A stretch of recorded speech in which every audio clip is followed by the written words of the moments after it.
Tribuners saksi kunci pembunuhan Vina dan Eki Melmel akhirnya muncul. Ia mengungkap kronologi sebenarnya yang terjadi di malam 27 Agustus 2016. Melmel adalah saksi kunci yang melihat langsung penganiayaan di lokasi. Melmel bercerita jika dirinya merupakan teman korban Muhammad Rizky Rudiana alias Eki.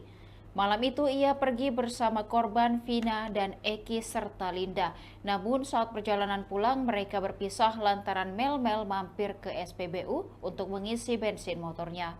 Sementara Vina dan Eki melanjutkan perjalanan menggunakan sepeda motor. Setelah mengisi bensin, Melmel mengatakan melihat sejumlah gerombolan motor masuk ke arah gang dekat SMP 11.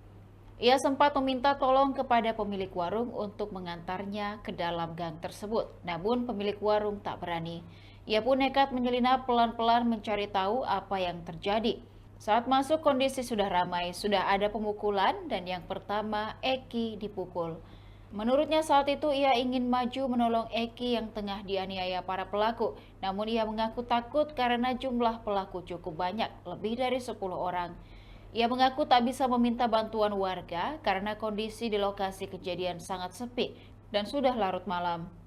Usai penganiayaan itu, ia keluar gang karena takut ketahuan. Beberapa anggota geng motor lalu keluar untuk memantau situasi.